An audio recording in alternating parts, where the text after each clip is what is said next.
Welcome back, Soulful Society, to Soulful of Wellness, the multi-generational podcast brought to you by two functional imperfectionists and certified coaches who deliver tips to live your most authentic and balanced life.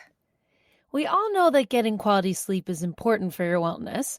Getting good Zzzs improves your cognitive function, regulates your mood, boosts your metabolism, and strengthens your immune system to fight off illness and infection. Being well rested allows your body to function optimally, including regulating blood sugar, improving athletic performance, and promoting heart health. Basically, getting good sleep keeps us healthy. But what if our oh-so-familiar friend and foe, anxiety, is getting in the way of our trusted beauty sleep? In today's episode, we're discussing sleep anxiety, specifically the vicious cycle created when anxiety impedes your ability to get quality sleep. We'll also talk about how not getting regular shut-eye revs up your anxiety and how this negative pattern impacts your well-being. We'll start by defining sleep anxiety, talk about the relationship between anxiety and sleep, and give you tips to improve 5 categories of your life to help you end sleep anxiety and wake rested and refreshed every day.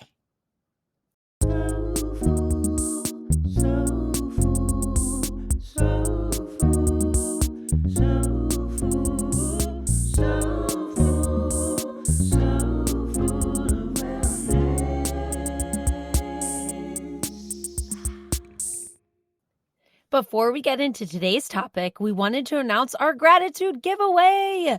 Longtime listener Kenny Fitzgerald and his company Tech Systems are giving you a chance to win a free year-long subscription to Calm. Thank you, Kenny, for sponsoring this giveaway. All you have to do to win is leave us a rating and a review on Apple Podcasts or Spotify by the end of the month.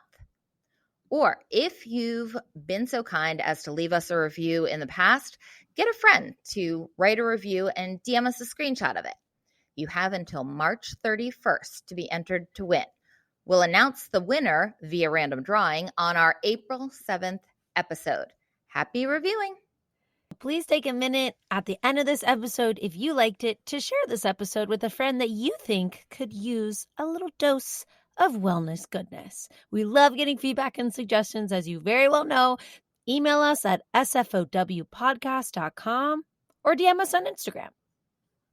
It's time to take a look at SHI. Nobody really says that. I just made it up. That's your sleep health index. So we're going to chat about sleep wellness and anxiety. Today, we're exploring the complicated relationship between anxiety and sleep and sharing ways you can improve your wellness with better sleep every night. Oh, I'm ready. Let's do it. This is also very near and dear to your heart, Kit. It absolutely is. Yes, we were partnered up during our coaching program at Georgetown with different, members of our cohort. And I remember when it was my turn to coach you, Kit, we talked about sleep. And I'm just so proud of you and your journey so far. And I just am excited to chat about this important part of our wellness wheels with you as someone who's definitely had an interesting relationship with sleep, to say the least. Thank you for saying that. That feels really good. I don't know if you saw me start to genuinely smile as you were giving me that positive feedback. Oh. When somebody gives me positive feedback, it always feels good, of course. But when I get positive feedback about something that I've had to work really hard on and be diligent about and persevere, it means so much. So thank you. We're going to start off with a fun fact, because who doesn't love a good fun fact? Sleep used to be divided into 5 different stages. But in 2007, the American Academy of Sleep Medicine changed this. We now have 4 categories of sleep. Oh. When researching for this episode, I would in some places see the 4 stages of sleep and in some places see the 5 stages of sleep. Are there 4 or are there 5 stages? Right. Well, used to be 5. Now it's 4. And that's not the only really cool thing that we learned and we'll talk about in this episode. Stay tuned for more interesting tidbits. I was surprised. I didn't know there was so much I didn't know about sleep. Yeah, for sure. And as you guys very well know, as a part of our imperfectionist society, as well as the soulful society, anxiety is really prevalent in our lives. And we think in your life too, it seems to be that the episodes that we do on anxiety seem to be the most popular. And so we wanted to tie that in today with sleep because we feel like it's often not talked about. And we can do that because anxiety is present for both of us, enabling us to very helpfully share some of our personal experiences. And yeah, why not? It's what we're here for. Many people with anxiety disorders have trouble sleeping, and that's a problem. Too little sleep affects our mood. It makes us irritable and sometimes can cause depression, especially if you're prone to depression. Vital functions occur during the different stages of sleep that leave you feeling rested and energized or help you and your brain to learn and forge memories and to solidify those memories. I mean, I feel like a lot of people are jealous if you're that person who's like, oh, I get the best sleep. Jealous. Yeah, jealous. But the good news is we've got many tips. We've divided them up into 5 different categories that we're going to get into shortly here. And the good news is that sleep usually improves when an anxiety disorder is treated. They go hand in hand, right? The less anxiety, the better sleep. The better sleep, the less anxiety. So practicing good sleep hygiene is going to be critical. So, what if you have sleep anxiety? What is sleep anxiety? Sleep anxiety is a feeling of fear or stress about falling asleep or about staying asleep. Sleep problems and mental health disorders, such as anxiety, are closely intertwined. After all, sleep deprivation increases cortisol in the body. Cortisol, the stress hormone. So one often makes the other worse, and it can feel like a never-ending cycle. Definitely. I know that you've talked about before, if you don't mind me sharing, Kit. Share away. I know you've talked about counting, like calculating, like you're laying awake in bed and you're just calculating, okay, well, if I can fall asleep by 2 a.m. and I have to get up at this time, that means I'm going to get this amount of sleep. And pretty soon you're just, in this vicious thought cycle and you're still lying there awake. Absolutely. It starts even before I'm in bed. If I get ready for bed now, I can be in bed by this time. If I'm in bed by this time, I can be asleep by this time. If I'm asleep by this time, I'll get this much sleep. These calculations are sort of a running background. You know how you have apps on your phone open in the background? Right. That's sort of an open in the background of my brain. So sleep anxiety is its own beast. And when you're plagued with worry, you often ruminate about your concerns like in bed, right? Yeah. I mean, it's the one time of the day or night rather where you can sort of get peace and everything sort of stills, but that doesn't necessarily mean your mind is going to still. So this anxiety can keep you from falling asleep. In fact, a state of mental hyperarousal frequently marked by worry has been identified as a key factor behind insomnia. So when you have an anxiety disorder, you're inclined to have higher sleep reactivity, which means your sleeping problems increase in proportion to your stress level. I remember a younger me thinking I didn't understand insomnia. When people said they have insomnia or they can't fall asleep, I remember thinking, well, clearly you're not very tired because when you're tired, you fall asleep. So if you're all caught up, I guess your body says, nope, we're good. We don't need any more. And you don't fall asleep. Like I just was so unclear on the concept. Unfortunately, present day me, who's definitely grappled with anxiety issues, is all too familiar. I completely get how you can be exhausted physically. You're so tired, but your mind is just racing. It's like it didn't get the memo. It's just going nuts. And you're thinking, oh my God, fall asleep, please. Right. This is your big chance. It's now or never. You don't get a do-over starting at 6 a.m. That's when you're getting up. You can't decide then you're good to go. But we have some good news. Yes, good news. Anxiety and sleep problems are both treatable. Practicing good sleep hygiene helps too. So here are 5 different areas to improve your sleep hygiene and escape the vicious sleep anxiety cycle. Let's escape it. All right. Area number 1, healthy sleep starts before you hit the sheets. It does. Daily routines is our category 1. And we're going to come back to this when we hit category 5, but we're going to start out by explaining why you need to do what the tip is. Little suspense building on the tip. Light exposure plays an important role in regulating your circadian rhythms. Bright light during the day, especially in the morning, helps people wake up, while dim light in the evening, especially as you get closer and closer to bedtime, helps people fall asleep. So our tip is go outside to essentially help regulate your circadian rhythm. go outside. The outdoor time can provide substantial light exposure during the day. There can be general health and psychological benefits, as we know, to light exposure, whether through indoor light or spent time outdoors. But really, we're focusing on spending time outdoors in this tip. When we get to tip 5, we'll talk more about how you can get benefits indoors. But this tip is our new theme. Go outside. Yeah, it is our new theme. It's like the tip It is. for every episode. It all comes back to that. Outdoor time. It's easy. It's free. Right. It's there. Just do it. It's peaceful. So spend some time on your relationship with Mother Nature. And what better time now that spring has sprung or is springing? Mm-hmm. All right, category 2, sleep environment.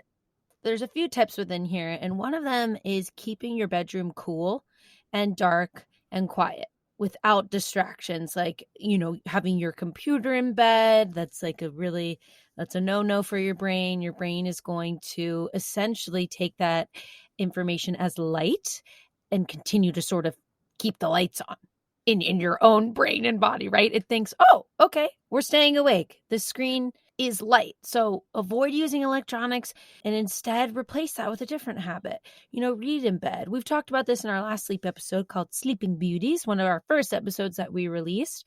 Electronics in bed is just a big barrier. Kaylin, I'm picturing your bedroom. You have a TV in it, don't you? I do. Yes, I can picture where it is. I am proud to report that I have never had a TV in my bedroom. Wow. I somehow knew enough about my brain and the way it works to know that that wasn't going to be a fit for me, because I've never even wanted one.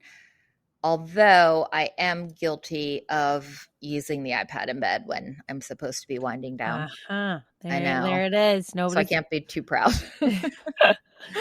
I try not to use the TV in the bedroom. I find that I do use it when JC's out of town because I weirdly stay up really late when he's gone, because I think I'll be safer the longer I stay up. Just go to bed. Because you can fight off the bad guy better when he doesn't catch you sleeping. Yep. So your sleep environment is crucial. And as y'all know, I love aromatherapy. This is great. I actually put lavender oil on my pillow and my sheets every night, and it just creates this spa vibe. Mm-hmm. Also, for your bedroom sleep environment, buy Blackout Curtains. You can get them quite inexpensively. I bought some about 2 years ago on Wayfair, and they were not break the bank curtains, and they work fantastically. They make such a difference. I couldn't imagine going back to not having them. That's amazing, because I've noticed at certain hotels I'll stay at, I'm like, this is awesome.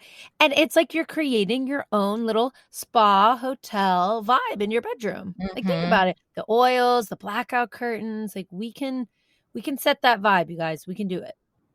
And this we're also going to mention when we get to technology, but white noise machines. That's all I'm going to say now. Give you a little more detail in a few minutes. Yeah. The last thing I'll add in here is keeping it cold is a really big thing. I didn't research this before the episode, but I've read a lot in the past that being really hot, temperature wise, can attribute to nightmares. And I've found that in my personal experience. Ooh, I will have a nightmare if I'm overheated. Interesting. You just taught me that. Yeah. I knew the warmer you are when you have sleep issues, the harder it makes it to fall asleep and to stay asleep. And I know that I like it kind of absurdly cool when I'm sleeping and then get all bundled up under a big, Yeah. thick, kind of heavy blanket. Cozy. Exactly. But I didn't know that about the nightmares. Good to know. Mhm. Category number 3 is your sleep routines. These are your wind down, signal appropriately to your brain routines. One that's very important: go to bed and wake up as close to the same time every day as you can, even on weekends. I like the idea of thinking of it as a ritual, sounds more vibey. When you were a kid, you had a bedtime. I like to think for myself that I have a bedtime. Yeah, and it makes sense, right? Going to bed or waking up at the same time every day, it regulates your body and your brain, and your circadian rhythm starts to sync up. Mhm, So then your body's expecting, okay, I know when to expect to go to sleep or when to wake up. mhm. Daylight helps set sleep patterns. As we said earlier, try to be outdoors while it's light out. And then when it gets dark, it doesn't matter. You can still be outside if you want. That doesn't impede your sleep. But if you get those outdoor times during the daylight, then when it gets darker, your brain's getting the signals. It's time to wind down. Yeah, definitely. And go easy on yourself. You can have a time window. Like I go to bed between, this time. Doesn't have Mhm. to be exact because then we start getting in our heads and then pressure ourselves. Okay, so wind down. Like what is your favorite ritual? Do you like to listen to relaxing music? Do a sleep meditation on the Calm app? Do you like to take a hot bath or read maybe? Or you could do your journaling before bedtime. I have a lot of clients who like to journal first thing in the morning or among their very early morning rituals. But I have had clients in the past who really benefit from journaling before bed. It's like they get a dump of their day so that they don't do the lie in bed Mhm. ruminating because they've had the opportunity to Yeah. get it out in their journal. Right, and I love that you brought up the idea of a brain dump. That is an actual exercise that we offer in coaching is, do a brain dump. It doesn't even matter if the sentences make sense. They don't need to. Just scribble on the paper anything that's coming to mind. And the act of pen to paper really helps dump out all those anxious thoughts. Nothing needs to be solved. Nothing needs to be done. Just write it. And one more: gentle stretching or meditation can also reinforce signals to your brain that it's time to get ready for bed. You need to fall asleep. Lastly, something that you can do during the day besides getting that 30 minutes of daylight is move. Get your exercise going. Not too close to bedtime, but an afternoon or morning workout is really ideal. You're going to see a big difference in your sleep. Category number 4. Love this category for us: sleep nutrition. So much of what we consume impacts whether it's going to be a good night's sleep or a fall asleep within 20 minutes night or not. We talked about having a bedtime time and a wake up time and trying to keep that routine as much as possible. Well, eat your meals at consistent times. This is a really important cue for, you guessed it, your circadian rhythms. Your natural sleep wake cycle is governed by these circadian rhythms. Having a meal time, whether it's breakfast, lunch, dinner, whatever your eating plan is, but having a smaller window during which you eat your meals signals to your brain and helps it know when it's time to wake up and when it's time to go to sleep. We love it. We love anything like natural that we can help our bodies along, do their thing. Mm-hmm. Caffeine. You knew we were going to bring this one up. Yep. And we are coffee lovers, like absolute obsessed. So we're in the same boat. I've also had nutritionists tell me, like, I'm not going to tell you to give up coffee. Like, I completely understand. But there are some little habit changes and adjustments you can do to help yourself get better sleep when it comes to caffeine. Caffeine can take up to 8 hours to wear off, which makes a lot of sense if you're going for the afternoon cup of coffee. Yeah. Think twice. We caution you. Think Think twice. twice. I also I had a latte yesterday and they messed up the order. JC went to go grab them and they put the extra shot in my coffee. Mm-hmm. But he didn't want my coffee because it had a little vanilla in it. And you guys, it was not good. It's so interesting how all of our bodies are different. You know, JC's Colombian and Irish. He could have an espresso at 10 p.m. My and go dad right can to do sleep. that. It dad can baffles me. have a cup of coffee, go to bed, and fall asleep.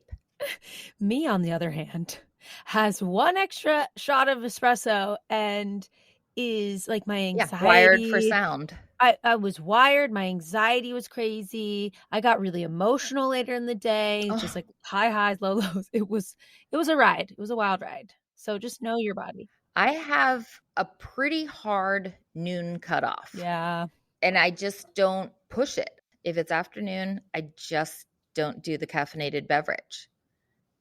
You also have to be careful of hidden caffeine, like, chocolate. Yummy. You're thinking, oh, I better not eat too much of this. You're not thinking because it has caffeine and I need to go to bed, but add that to the list of reasons to not go overboard. Okay, speaking of caffeine, stimulants. Review your medications with your doctor. So if you're taking any stimulants, which are a common culprit in keeping people up at night, sometimes it's possible to maybe adjust that medication or the time you're taking it or switch it for something else. And then there are supplements like melatonin, magnesium, L-theanine, and I don't know if you'd call it a supplement, but CBD. Lots going on here. In brief, melatonin is a hormone primarily released in the pineal gland at night, and it has long been associated with control of the sleep-wake cycle. So sometimes taken as a daily supplement, it can help you get over short-term bouts of insomnia, jet lag. Yeah, be careful not to make that one a habit, but I'm definitely going to take that tip, for jet lag and travel and stuff. Magnesium helps the body relax, reduces stress, and helps you sleep longer. Yes. Whole Foods has, bath salts that you can use, and I like using the ones with magnesium. It's soaking in the skin in your body. So there's multiple ways to take magnesium. There's a powder, there's supplements like pills, and even bath salts. L-theanine may help people get to sleep more easily. Studies suggest that L-theanine could help people relax before bedtime, get to sleep more easily, and sleep more deeply. That all sounds great. Yeah, sounds awesome. Cannabinoids are chemical compounds that bind or attach to certain receptors in our central nervous system and act as a chemical messenger. So CBD can decrease anxiety and pain, which both interfere with restful sleep. And there are many different modes that you can ingest CBD. There's topical creams, there's supplements, there's droplets. Yeah, the tincture. I think that's such a funny word. Tincture. Yeah, tincture. I use the tincture. My favorite brand right now is Plus CBD, the 750 milligrams. It really does wonders. So we are not sponsored by them. I just love them and want to share. I have CBD gummies with magnesium added. Ooh, double bonus there. Exactly. All right, a final category. Let's talk sleep technology. This was the most informative to me. When I was researching, I did not know half of these things even existed. Have you heard of a smart mattress? No. A smart mattress is typically designed to track aspects of your sleep and monitor the temperature and firmness of your bed to provide a personalized sleep experience. Of course they have this. It's 2022. A grid of sensors embedded in the mattress can automatically adjust the amount of support the mattress provides, increasing or decreasing the bed's firmness based on the distribution of your weight and your sleep position. I know. Doesn't it sound so Jetsons? Yeah. Smart mattresses are a growing category, and there are multiple options available to suit your specific needs. That is wild. It is. Wild. That's a next level commitment to sleep. Absolutely. And I did not research prices. So right. It sounds pricey. Sorry about that. Sleep trackers. So there's many different types of sleep trackers offering a myriad of features. I mean, there's wearable tech devices like, I've got the Apple Watch, the Fitbit. They can measure your heart rate, things like that. Breathing patterns. That's really interesting. And any sort of feedback to improve your sleep. I know I grind my teeth at night when I'm really stressed, which lately I've just been chronically stressed. So that's been an issue. These things can help monitor that. Sleep duration, sleep quality, all these different things. So you can strap one to your wrist or place it on your nightstand if you're data driven and see if that pattern helps you. All right, we promised to come back to lighting. Different types of light can affect your quality of sleep. Recent innovations in sleep lighting technology can help you create a bedroom environment that is more conducive to sleep, such as smart bulbs that gradually fade when it's near your bedtime and then slowly brighten your room What? in the morning, right? Like your own personal little sunrise, sunset. I love that. Some bulbs even mimic the colors of sunrise. You can also purchase bulbs that shift from warm red hues earlier in the day to cooler blue ones and help your brain get those subliminal signals of time to ramp up or time to gear down. Okay, I'm very inspired. I want to buy one of these. That is so cool. Because, in society, we've basically like created a 24/7 culture. Mm-hmm. So let's get back to basics here and we can control, our own environment. Right. Love it. All right. So we talked about the sleep environment earlier, and I promised to come back to noise canceling or sound machines, or sometimes they're called sound conditioners. I'd never heard that before. Sound conditioners are designed to reduce external noises that interfere with your sleep. These can be white noise machines, which combine all noise frequencies to create a steady background hum that masks distractions. Or they might be pink noise machines, which aim to improve sleep by releasing high and low frequencies to slow and regulate your brain waves. I know, right? Cool. Sound conditioners often produce calming and relaxing sounds, such as waterfalls, nature, soothing music, ocean waves, rain. It goes on and on. And the app Calm not only has these offerings like sleep noises, ocean waves, rain, fire crackling, whatever you want, they also have sleep stories. You can have LeBron James or you can have anyone read you a sleep story. Mm-hmm. And they're proven to help thousands of people fall asleep. That brings us full circle. We're back to our giveaway. Mm-hmm. Write a review and you will be automatically entered for the drawing that we will have and announce the winner of the free year-long subscription to Calm on our April 7th episode. Yay, happy reviewing. I'm very excited to be able to announce the winner with you, Kit. It's such a cool gift. Thanks to Kenny. I know. Love Kenny for sponsoring this. Thank you so much. And thank you, listeners, for joining us as we talked about sleep, its relationship with anxiety, and what you can do to try to get out of this vicious cycle. Get better rest and be healthier. Good night. Peace, love, and light. Peace, love, and light. The Soulful of Wellness hosts are certified health and wellness coaches. This podcast is intended to inform and entertain listeners on their wellness journey. This podcast is meant to enhance, not replace, listeners' care from doctors, therapists, or other medical providers. So full of wellness.